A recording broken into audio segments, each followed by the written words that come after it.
Bonsoir à tous et merci de nous rejoindre dans l'info continue ce lundi 16 février 2026. L'actualité nationale avec la désignation des membres des conseils communaux. Plusieurs de nos communes ont connu déjà leurs maires et leurs cérémonies officielles dirigées par les préfets de département. À maints endroits, ce sont de nouveaux visages et dans d'autres localités.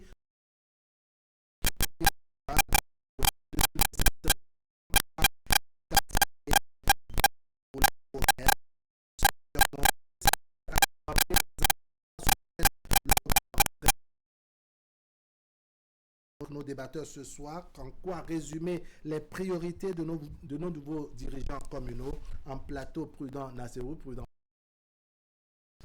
Vous êtes en face de Armand Videgla. Armand Videgla, bonsoir. Bonsoir à tous. Allez, vous avez suivi un peu partout l'installation des membres des conseils communaux. Prudent Nasserou, qu'est-ce que cela vous inspire comme commentaire? Non, je crois qu'on est dans la définitive, d'autant que les tests prévoient qu'après les élections, les conseils communaux l'opportunité du service public et dans le cas d'espèce, je crois que les 2 semaines exigées par la loi ont été largement respectées, même si on a continué par installer aujourd'hui. Il faut quand même saluer l'effort qui est fait. Et les administratifs pour mettre en œuvre cette exigence de la loi. Parce que ici, il y a une responsabilité commune entre les chefs de parti qui désignent ou qui, par accord de gouvernance, envoient la liste aux autorités. Les préfets dans le cas d'espèce qui installent. Et je crois qu'on a observé un marathon au niveau donc de nos services préfectoraux à travers soit des délégations conduites par les préfets eux-mêmes. A beaucoup évolué aujourd'hui. On a une cartographie claire du nord au sud des exécutifs des conseils communaux. Au cours de ce débat, on verra. D'accord. Alors, Armand Videgla, quelle lecture vous en faites? Non, je crois que nous sommes servis. Et nous sommes servis. Tous ceux qui attendent l'installation des conseils communaux sont servis. D'accord. Nous aussi. Et ce que je remarque, c'est que il y a de nouveaux visages. Relativement. Je dis relativement. Pourquoi? Parce que c'est ne constitue pas exactement que c'est de nouveaux visages pour certains. D'accord. Puisque nous ne sommes pas des hommes politiques. Et bon, pour des hommes politiques, c'est que c'est de côté aussi relative. Une jeunesse aussi relative. Et je suis un peu séduit quand même par cette jeunesse qui prend le pouvoir au niveau. Oui. Et je crois que nous irons dans le vif du sujet pour voir comment dans la vie, les défis qui attendent les nouveaux. Mais on reviendra également sur ces petits détails là, les nouveaux visages qu'on a vus, la jeunesse qu'on a noté également chez un certain nombre de maires. Et on dira également 2 mots chez les féminins au niveau des têtes. Ceci s'assimile un tout petit peu à un renouvellement de la classe politique, un renouvellement aussi relative. D'accord, on verra. On verra. Alors, il y a eu des surprises par endroits. Il y a de ces communes dans lesquelles on attendait, je dirais, certains visages, certaines personnalités. Mais bon, avec les intrigues et les manœuvres politiques, c'est tout autre résultat qu'on a eu. Le cas le plus atypique, c'est Abomey-Calavi, où on n'a pas vu venir un suppléant devenir maire, mais ça s'est fait. Et c'est un cas d'école, puisque depuis 2003, où j'expérimente la décentralisation, je n'ai jamais observé ce tour de force. Mais il est réussi et à l'arrivée, il reviendra au maire de travailler à consolider les intérêts. Puisqu'ici, ce qui est véritablement en jeu, que ce soit à Abomey-Calavi ou ailleurs, c'est les intérêts. Intérêts d'abord des acteurs politiques, mais après, intérêts pour les populations. Mais en premier ressort, quand vous observez les clivages qu'il y a, les guerres de clans qu'on observe, au niveau donc des ambitions et surtout de l'arbitrage des partis politiques, puisqu'il y avait des directives qui ont été données. Les cellules devraient désigner de façon consensuelle, mais à beaucoup d'endroits, les acteurs politiques eux-mêmes ont laissé l'arbitrage aux partis politiques, et là, parce qu'il n'y a pas consensus. Donc, fort de ces éléments, on a observé qu'il y a quand même au niveau donc, de certaines communes des désignations qui ont surpris, et quand vous écoutez les conseillers, vous voyez que tout le monde n'est pas totalement d'accord. Ce qui est certain aujourd'hui, les nouveaux maires, qu'ils soient femmes ou hommes, même si on doit déplorer la faible représentativité des femmes en dépit donc de cette discrimination positive qui a pris corps au niveau du Parlement, on aurait souhaité que les partis politiques, en tout cas les responsables des partis politiques qui sont aujourd'hui acteurs majeurs des réformes, puissent l'implémenter dans le fonctionnement et la gestion au quotidien des partis politiques. À l'arrivée, on remarquera qu'il y a une faible représentativité des femmes à la tête de nos communes. Parce que sur 77, on a moins de 10%, c'est véritablement fait. D'accord. Alors, vous avez noté également ces surprises-là, ces communes dans lesquelles on se dit, oui, on va reconduire le maire, ou bien il y a tel visage qui émergeait, mais finalement, on a eu d'autres résultats. Non, pas. Je ne suis pas surpris. Pourquoi? Parce que c'est un ritournel. C'est très souvent... il y a souvent ces pronostics-là. Il y a souvent des gens positionnés pour être maire. Je donne un exemple. Dans une commune pas très loin de Cotonou, on dirait très souvent que ce maire, il venait juste comme tous les autres pour élire un maire, qu'il y a déjà un consensus autour, mais c'est lui qui est devenu maire, selon les informations que nous avons reçues. Et donc, vous voyez que on déjoue tout à la dernière minute. Mais ici, les partis sont devenus très forts. Et puis, c'est la loi qui conforte tout ça. Parce que la majorité, c'est la majorité qui désigne, c'est le parti majoritaire qui désigne le maire. Et nous sommes ici aussi dans un cas un peu atypique, avec les accords de gouvernance et tout. Et puis, nous avons deux partis, et ces deux partis sont de la majorité présidentielle. Et donc, c'est relativement... quand même bien, ou c'est relativement un peu calme. Mais ce n'est pas tout à fait calme, parce que il y a des points d'achoppement. Il y a que certains ne sont pas peut-être d'accord quelque part, mais bon, et comme les partis sont forts, et comme c'est les partis qui désignent, je crois que le problème ne se pose pas. Alors, la crainte, c'est que demain que nous ayons autre chose. D'accord. Voilà. Alors, vous mettez, je dirais, ces intrigues, ces surprises dont vous parlez tout à l'heure, vous les mettez sur la bannière des accords de gouvernance, ou bien toujours ça reste comme des intrigues ou des manœuvres politiques, tout simplement? Pas que sur la base de cette facile cohabitation entre les partis arrivés majoritaires ou arrivés minoritaires.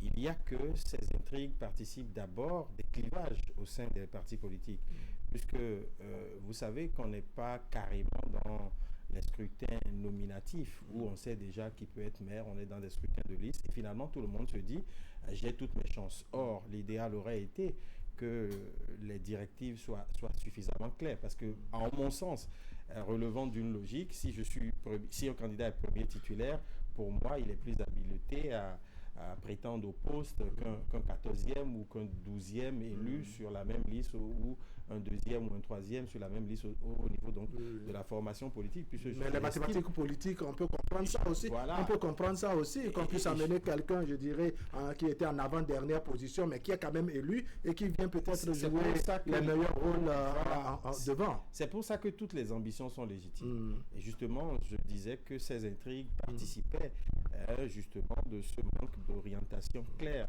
au niveau donc des formations politiques, puisque après les élections, les ambitions naissent de partout, et parfois on observe que les personnes même pressenties pour le poste se sont écartées alors que c'est des outsiders qui le prennent, et donc tout ça nourrit les ambitions à l'interne. Mais après, il y a aussi, comme vous le dites, les directives que le parti donne, parce que quand on observe aujourd'hui les désignations qu'on a eues du nord au sud, il y a une prime à la jeunesse, mais aussi une prime, je dirais, à l'intellectualisme, au profil de maires qui, plus ou moins, ont quand même des qualifications académiques et professionnelles avérées. D'accord. Alors, il faut dire que très tôt, les partis politiques ont donné des orientations.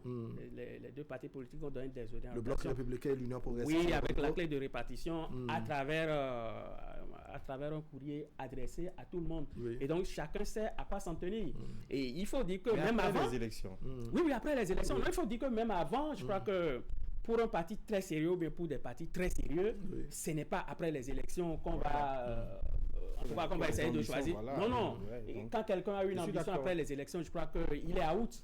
Et peut-être que ça peut arriver. Mais pour des partis politiques très sérieux, je crois que c'est déjà défini depuis un certain temps. Et tout le monde sait que quelqu'un est maire. Parce qu'au niveau des arrondissements, c'est celui qui tient bon ou c'est celui qui tire les autres qui est la tête de liste. Et vous voyez, non? Et c'est quand ils viennent de tous les arrondissements qu'ils élisent le maire, et c'est sûr qu'au niveau de la commune, au niveau des sessions et tout, des sessions du parti au niveau de la commune, tout le monde sait que quelqu'un est pressenti pour... Alors, je vais déplacer la question que je voulais vous faire tout à l'heure vers le président Nassau. Est-ce que vous avez observé également ce changement au niveau des villes à statut particulier? Presque toutes les villes à statut particulier ont changé de maire. Vous pensez que c'est stratégique ou bien c'est quoi exactement? Oui, il y a quand même le cas de Porte-Novo qui est un peu particulier, parce que dans le cas de Porte-Novo... Vous trouvez toujours quelque chose de particulier? Le maire sortant est allé à l'Assemblée nationale, donc il y a une course à sa succession qui est tangible. À Cotonou aussi. À Parakou, c'est pareil. Donc, mais quand on prend Abomey-Calavi, le maire sortant, il est là. Cotonou aussi, vous voyez, c'est un cas vraiment atypique, puisque le maire sortant est élu, donc il y a une question d'incompatibilité où il devra choisir. Il a choisi rester une fois au Parlement, parce que depuis 2023, il a fait l'expérience de la gouvernance locale. Et c'est le cas de Abomey-Calavi qui est atypique, où le maire sortant est là et un nouveau a été quand même élu. Et c'est stratégique. Mais après, c'est peut-être le coup du hasard, parce que les autres ont connu, d'une part ou d'autre, des promotions. Parakou et Porte-Novo, les maires sont devenus députés. Donc, ça se comprend. Et au niveau de Cotonou, il y a une question d'incompatibilité. L'ancien maire a choisi faire l'expérience. Comme on dit, il est élu conseiller communal. Donc, on pourrait même dire que les communes à statut particulier sont des boulevards pour aller à l'Assemblée nationale. D'accord. Alors, comment vous voyez ça? C'est-à-dire ce changement au niveau des villes à statut particulier, c'est stratégique selon vous, comme le soulignait Prudent Nassau? Bon, stratégique, je ne sais pas. Je ne sais pas, parce que je vois un tout petit peu les profils. Bon, il y a... Et celui de Cotonou qui a quand même un profil qui n'est pas mal, qu'on connaît tous depuis plusieurs années, qui a été ancien ministre. Bon, il y a, je crois, Calavi, je crois qu'il a été président d'un parti politique. Le PER, c'est bien ça, le PER. Voilà, à une époque donnée, voilà, et qui a pratiquement disparu un visage qui a pratiquement disparu. Peut-être qui travaillait en sourdine que nous ne voyons pas. En effet. Bon, voilà, mais qui a surgi. Et donc ça veut dire qu'il y a un travail qui quand même se faisait. Nous sommes dans les communes à statut particulier. C'est les vitrines, en fait du pays. Vous prenez par exemple Cotonou. On a vu qu'un Luc a remplacé un autre Luc. Et nous avons le Luc. Je vais pas dire comme ça, monsieur le maire, Luc Nyankadja, et qui vient, nous le connaissons déjà, on a déjà vu son savoir-faire au niveau d'un ministère, mais cela ne suffit pas. Cela ne suffit pas du tout, parce que nous sommes aujourd'hui avec les réformes, nous sommes aujourd'hui dans une autre ère. Nous avons des défis à relever au niveau des communes, il le sait très bien, mais notre cadre global actuel ne permet pas de faire des miracles. Parce qu'aujourd'hui, vous voyez, au niveau des communes, déjà, il y a eu déjà le budget qui est déjà passé. Donc, il y a eu déjà des activités programmées et tout ça. Peut-être qu'il y aura quelques réajustements, mais je ne m'attends pas totalement à un miracle. Mais de l'autre côté, nous voyons que le gouvernement investit énormément, et que ce soit dans les communes à statut particulier que dans toutes les autres communes. Donc, il n'y a pas cette commune qui ne peut pas dire qu'elle n'a pas bénéficié de rien du tout. Donc, toutes les communes ont bénéficié quand même, et relativement ce qu'ils devraient avoir. Et donc, vous constatez qu'au niveau de ces communes-là, qu'il y ait quand même des personnes d'un certain niveau, des personnes pour gérer quand même ces D'accord. Alors, je voudrais qu'on se donne l'occasion de notre plateau spécial pour faire le commentaire des communes à statut particulier, n'est-ce pas, avec les réalités d'Abomey-Calavi, de Cotonou, de Parakou. ne sont pas les mêmes, les exigences, les attentes des populations non plus. Il y a des corrélations. Des corrélations par endroit. Donc, on aura un plateau spécial pour cela. Je voudrais maintenant qu'on puisse aborder, je dirais, les défis qui attendent ces nouveaux maires. C'est vrai, on les a entendus avec un discours quelque peu mielleux quand ils sont entrés en fonction. Mais on sait que les défis sont énormes un peu partout, président Nassero. Naturellement, et c'est justement à ce niveau que les partis politiques jouent gros en choisissant donc des personnalités et des profils pointus à la tête des communes. Il leur revient de les accompagner pour réussir leur mandat. Parce qu'aujourd'hui, le défi véritablement participe de ce que je peux même appeler l'efficacité dans la gestion des compétences propres. Aujourd'hui, on ne sait plus vraiment ce que les mairies font. C'est ça. Parce que sur la santé et l'éducation, ça relève des compétences propres. Vous pensez que quelqu'un travaille à la place des maires ou des mairies, c'est ça? C'est l'État. C'est l'État qui fait tout. Je parlais des compétences propres. Mais on parle quand même de décentralisation. Je parle des compétences propres. Nous verrons les moyens. Parce qu'en fait, la commune est dynamique si elle travaille sur ses compétences propres en mobilisant des ressources pour mettre en œuvre un certain nombre de projets propres. Et c'est là toute la souffrance des maires. J'ai comme l'impression qu'ils ne sont pas véritablement préparés. Et on se cache, donc, quand je prends les marchés aujourd'hui, c'est une compétence propre dévolue aux communes. La construction des marchés, des gares routières, tout ça. Mais les mairies sont l'organisation donc de ces services liés aux compétences propres. Je peux même évoquer aussi la question de l'assainissement. L'assainissement, quand on parle l'assainissement, c'est l'entretien des voies, tout ça. Beaucoup de communes sont défaillantes sur la question de l'entretien des voies secondaires et autres, et se cachent surtout les communes qui sont dans les grandes villes et se cachent derrière les grands projets du gouvernement pour ne rien faire. Après, il y a la question de la mobilisation des ressources, la définition des nouvelles tâches, comment la commune se positionne pour mobiliser des ressources pour engager des projets communautaires pour le développement. C'est ça les gros défis. Et on ne peut pas imputer la responsabilité au seul maire parce que son leadership peut impacter, mais après, il faut l'adhésion de tous les conseillers pour que, d'abord, si le citoyen ne se sent pas la résorption de ces problèmes au quotidien, vous voyez qu'il aura du mal à mobiliser, à facilement payer ses impôts et taxes. Et tout ça, ça relève quand même des insuffisances sur la question de la gestion des compétences. Je ne sais pas si c'est nous-mêmes nous sommes précipités pour cette affaire de décentralisation 2002-2003. Vous pensez que ça venait trop tôt? Oui, parce que ou on n'a pas bien mûri les choses avant d'engager. On n'avait absolument rien fait. C'est maintenant qu'on a commencé par poser les pas. D'accord. Pour que les mairies ou les communes puissent prendre la relève. C'est ça. Vous comprenez ce que je dis? Ou pour prendre le relais, pour être plus... un peu plus... Donc, vous voyez, nous sommes précipités alors que nous n'avons absolument rien mis. D'accord. Et vous avez senti que déjà, on a parlé de transfert de compétences et de transfert de ressources à l'époque. Oui, alors qu'il y a des endroits où il n'y a même pas de compétences. Et vous voyez, nos quartiers... C'est-à-dire que la mairie a démissionné partout. Au niveau de la gestion des ordures, c'est des ONG qui font cette affaire-là. Et au lieu d'aller au niveau des décharges prévues pour ces choses-là, c'est juste dans une parcelle vide à côté de vous que l'on jette tout ça. Et donc, à partir de 2016... Bienvenue les dégâts pour celui qui est propriétaire de cette parcelle. Bon, voilà, s'il vient... S'il vient... Oui, mais c'était une réalité. Voilà, c'est les gens qui prenaient, avec nous, qui prenaient 2000 à l'époque, mais qui déchargeaient juste... À côté de nous, les mairies ont totalement démissionné à ce niveau-là. Et au niveau de la Seine-Saint, un tout petit peu partout. D'accord. Mais les gens avaient fait la décentralisation, les gens avaient géré les mairies dans les médias. Si vous prenez par exemple les 20 dernières années et que vous prenez les médias, vous allez constater qu'il y a certains maires qui ne sont que maires que dans les médias.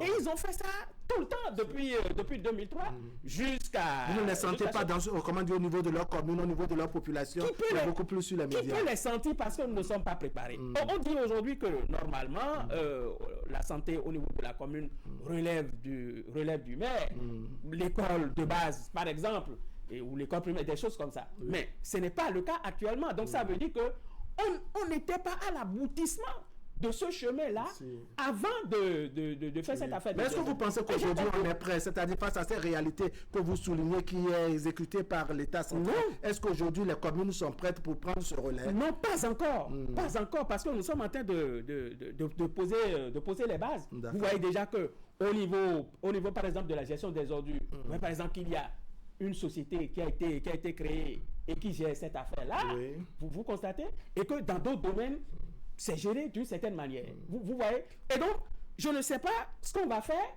mais je crois qu'il n'y a pas de miracle à avoir actuellement. Mais ce qu'on va faire, c'est que aujourd'hui, comme les choses sont installées petit à petit, je crois que avec les maires, il doit quand même avoir une certaine connivence, une certaine coopération, pour que d'ici quelques années, peut-être 20, 30 ans, pour que nous puissions réellement asseoir une base d'une gestion décentralisée. Comment faire pour corriger les choses? Parce que oui, pour ces maires dont le mandat ou les mandats sont terminés, on leur a fait le procès selon lequel à beaucoup d'endroits, c'est l'État central qui a le plus travaillé, mais il y a que chaque fois le maire sort pour faire un bilan applaudi par les autres membres du conseil et autres. Comment on explique tout cela quand on attend plutôt un maire sur des chantiers pointus, mais qu'à la fin, c'est l'État qui fait le travail, mais le maire est applaudi par la suite? Avant 2020, on pouvait quand même engager la responsabilité des maires par rapport à certaines actions sur initiative propre ou même sur fonds propres. Mais depuis 2022, ce n'est plus le cas. Parce qu'avec qu'est-ce qui a changé la donne? Avec la réforme de l'administration territoriale et l'avènement des secrétaires exécutifs, l'ordonnation du budget relève donc de l'administratif et non du politique. Et justement, ça a plombé les choses. Mais le maire a la casquette du politique, n'est-ce pas, et le secrétaire exécutif à l'administration. Bien sûr. Mais après, il faut quand même faire une démarcation claire. Comment est-ce qu'on peut apprécier le bilan d'un maire? On apprécie le bilan d'un maire, en mon sens, parce que moi j'ai souvent été dérangé par les redditions de comptes où on prend pour réussite personnelle les réalisations qui émanent de l'appui du gouvernement. Parce que il y a des compétences propres aux communes. On n'arrive pas à faire la démarcation partagée. D'accord. Mais aujourd'hui, l'État vient à la rescousse des communes sur les compétences propres. C'est ça. Les marchés modernes que l'État construit. Ça relève des compétences des communes. Si l'État fait ça, mais qu'est-ce que les mairies font? Qu'est-ce que les mairies ont fait avant? C'est ça. Non, qu'est-ce qu'ils ont même fait pendant qu'on leur a construit des marchés modernes? Qu'est-ce que les marchés secondaires qu'eux, ils ont construit? C'est sur ça qu'on pourrait les apprécier. Quand je prends la question de l'assainissement, peut-être devons-nous revenir, n'est-ce pas, faire le bilan, n'est-ce pas, de quelques mairies pointues et donc attirer l'attention sur les nouveaux venus, sur ce qu'ils doivent changer à la grande satisfaction de leur population. Quand je prends la question de l'assainissement, depuis 1999, où on est rentré donc dans l'élaboration des tests pour la décentralisation avant d'y être de plein pied depuis 2003, il y a eu quand même un certain nombre d'expériences en matière de collecte de déchets où aujourd'hui les gens parlent d'économie verte, tout ça. Les déchets constituent une mine d'or qu'on peut transformer, qu'on peut trier et tout ça. Des communes peuvent organiser la chose et créer de l'emploi autour. On peut fabriquer des engrais, tout ça à partir des déchets. Mais donc, sur ces compétences propres des communes, les mairies ont démissionné. La question de l'accès à l'eau, la question de l'éclairage public, tout ça. Donc finalement, quand on prend aujourd'hui la commune, si elle doit pouvoir vendre un bilan, elle a forcément besoin de dégager ce qu'elle a pu faire de propre initiative et sur ressources propres et ce que l'État a pu faire. Et quand on fait cette démarcation ou quand on essaie donc de distinguer les deux, on voit que l'exécutif ou le conseil communal n'a pas apporté grand-chose. Et justement, si vous ne pouvez pas régler les problèmes des populations en tant que mairie, je rejoins un peu ce que disait tout à l'heure Videla, pour dire est-ce que nous étions prêts avant de nous y engager? Alors, comment changer la donne actuellement? C'est ça le défi pour les mecs qui sont là aujourd'hui. Oui, parce que les mecs qui sont là doivent travailler. Ils aussi prendront pas 7 ans. Non, on n'a que des cas centrales. Non, on n'a que des cartes papier. Oui, pour célébrer les mariages, des choses comme ça. D'accord. On n'a que ça. Moi je ne. Beaucoup plus. Moi je ne. Encore une fois, vous n'attendez vraiment pas des miracles. Pas du tout. Mais quand même, on a 7 ans, on ne va quand même pas penser que nos mères seront là juste pour signer les actes de mariage, les parcelles et autres. Mais tu as vu. Oui. Pardon, vous avez vu votre mère où? Vous avez vu votre. On a 7 ans, peut-être que les données vont changer. J'y crois aussi, mais pas trop. Oui. Je ne suis pas aussi trop pessimiste que ça. Mais je crois. Alors à quoi vous vous attendez? Qu'est-ce que vous voulez qui puisse changer et que vous n'avez pas eu par exemple par le passé? Oui. Parce que c'est certainement ça que les populations aussi attendent. Oui, ce que je crains et ce que nous avons fait jusque-là. Oui, bien sûr. Il n'y a pas de résultat. Il n'y a pas de résultat à ce niveau. Vous êtes découragé à ce point. Non, je ne suis pas découragé. Nous sommes tout à fait le formalisme. Nous sommes allés faire un vote pour la représentation parce que nous devons faire. Vous savez, il y a, je pense que 2008, ou bien il y a une année ici où nous n'avons même pas fait d'élection pour ça. On n'a pas fait d'élection parce que on n'a pas jugé utile de faire des élections pour ça. Et les gens ont eu un bonus de 5 ans de je ne sais pas quoi. Ils sont venus en 2008, ils sont venus en 2013 et finalement c'est en 2015 qu'il y a eu les élections. Voilà, parce qu'il n'y a pas de résultat. Les gens sont là, juste c'est de la rétribution. Et je constate que c'est dommage ce qui s'est passé. Pourquoi nous en arrivons là? Pourquoi? Parce que j'ai constaté que c'est juste pour donner quelques postes à gauche, à droite, des postes politiques à gauche, à droite aux gens, que nous sommes venus à la décentralisation. Ah oui. Oui. Et c'est dommage. Mais ce que je pense, et ce qui peut se passer... Mais est-ce que vous pensez que nous allons rester dans ce schéma-là pour les 7 prochaines années? Pourquoi est-ce qu'on est allé chercher des administratifs pour mettre au milieu ce qu'on a appelé les secrétaires exécutifs et qu'il y a eu problème? Pourquoi est-ce qu'il y a eu problème pour ça? Parce que nous sommes dans les réformes. Bon, il y a eu problème peut-être au début, mais tout le monde a fini par s'adapter. Tout le monde a fini par s'adapter. Les maires ont fait avec c'est depuis 2022, 2022. On est en 2026 aujourd'hui. Bon gré, malgré. Oui. Ça n'a pas empêché le soleil de se lever le matin ni de se coucher le soir. Bon an, mal an. D'accord. Ils l'ont fait malgré eux. Oui.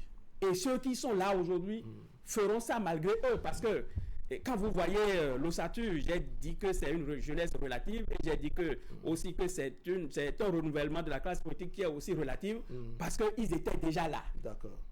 Ils voyaient faire. Ils savent qu'un jour, ils vont prendre la relève. Et prendre la relève et nous en sommes là. Et donc, aujourd'hui, comme nous sommes dans les réformes, parce que le chef de l'État les a rencontrés, je crois, le 13 juin, le 18 juillet, je crois qu'il a fait une communication encore en conseil des ministres, un compte rendu en conseil des ministres de sa rencontre avec les maires. Et il y a eu quand même des directives qui ont été données. Oui. Je crois que nous devons être quand même sur ces directives-là pour voir ce qui va se passer. D'accord. Et rapidement. Oui, rapidement. Non loin de cela aussi, c'est que les plans d'action et autres doivent aussi s'arrimer sur notre vision 2060. 2060. Je crois qu'on va y revenir pour alors, on n'aura pas une vision 2060 avec des maires qui prendront 7 ans, n'est-ce pas, ne signer que les actes de mariage, les actes de décès, les actes administratifs, tout simplement. Ils doivent poser des actions pointues puisque les populations ont des attentes. Ça devient donc des défis pour ces comment corriger le tir, comment renverser la vapeur? Je suis dans l'expérimentation de la décentralisation depuis 2003. Donc, j'ai vu tous les conseils communaux. Ça fait quand même 23 ans aujourd'hui. On ne peut quand même pas dire qu'on est resté sur place et que rien n'a évolué. Bien sûr. C'était encore plus facile quand les maires avaient le budget. Et aujourd'hui, quand vous prenez pratiquement toutes les communes, le gros défi, c'est l'amélioration de la mobilisation des ressources fiscales. Elle est faible, elle a faibli depuis la réforme. D'accord. Là encore, il faut faire un travail. Bien sûr, il faut faire un travail. Parce que si le citoyen... Ça veut dire que le défi n'est pas seulement au niveau du maire. Les secrétaires exécutifs doivent être également au courant et prendre la mesure de la situation. Oui, parce que les nouvelles recettes doivent être définies par le conseil communal. Donc, il faut que les élus se proposent les niches. Administratifs le mettent en œuvre. Mais pour que le citoyen se sente vraiment concerné, il faut qu'il sache que les élus sont à son écoute. Nous avons aujourd'hui des élus qui ne sont pas dans, je dirais, la satisfaction du service public. Oui. Or, l'administration territoriale, c'est d'abord le service public. On a des élus qui ne sont pas prêts à régler les problèmes des gens, même si parfois ils sont...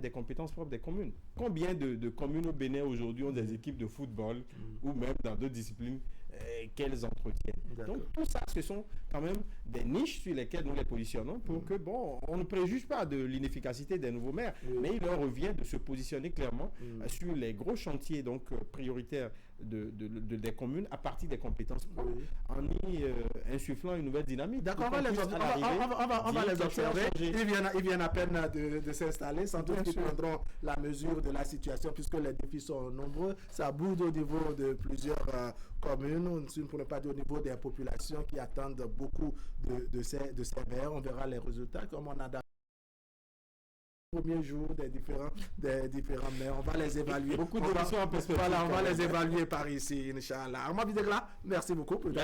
Merci également. Mesdames et messieurs, ce serait tout pour aujourd'hui. Merci de nous avoir suivis. L'information continue sur Canal 3 Bénin. On se retrouve demain à 20h pour partager avec vous le reste de l'heure à 23h et demain.